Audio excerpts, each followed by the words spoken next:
Hi అండి. అందరికీ నమస్తే. నేను మీ విశాల. మేమైతే ఈరోజు సండే కాబట్టి మా పిల్లల్ని చూడ్డానికి వేద పాఠశాలకైతే వెళ్ళామనమాట. షాద్‌నగర్ వెళ్ళాము. మేము వెళ్ళేసరికి అక్కడికి ఒక మోటివేషనల్ అతనొచ్చాడు. వచ్చి మా పిల్లలతో ఎప్పుడు వేదమే కదా! ఎప్పుడు చదువుతారని గేమ్స్ ఆడించాడు. ఆ గేమ్స్ ఎలా ఉన్నాయంటే అసలు చాలా బావున్నాయి. రామా అన్నప్పుడు బాణం పట్టుకున్నట్టు నించోవాలి పిల్లలు. అలా ఒకవేళ పట్టుకోకుండా మర్చిపోయారనుకో వాళ్ళు ఔట్ అయిపోయినట్టనమాట. శివ అన్నప్పుడు 2 చేతులెత్తి అలా నించోవాలి. అలా నించోని వాళ్ళు ఔట్ అయిపోతారనమాట. వాళ్ళని కింద కూర్చోబెట్టేస్తారు. ఇంకా తర్వాత కృష్ణ అన్నప్పుడు ఇట్లా ఫ్లూట్ లాగా పట్టుకోవాలనమాట. ఫ్లూట్ వాయిస్తున్నట్టు.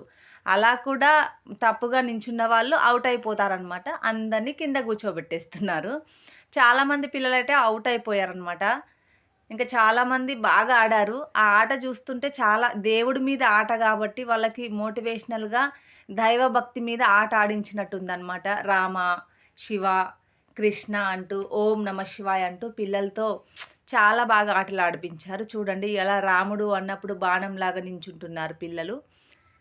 ఎంత బాగా ఆడుతున్నారో అసలు. వేదం అంటేనే వాళ్ళకు దైవాల గురించి వివరించడం కాబట్టి పిల్లలకి ఇట్టే తెలిసిపోతుంది కదా! దైవం అంటే ఏంటనేది. వాళ్ళ విద్యనే అది కాబట్టి అతను గూడా చాలా బాగా మోటివేషనల్‌గా పిల్లల్ని మోటివేట్ చేస్తూ చాలా బాగా ఆడించాడనమాట.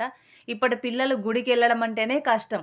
చూడండి శివ అనగానే 2 చేతులెత్తేసి ఆ!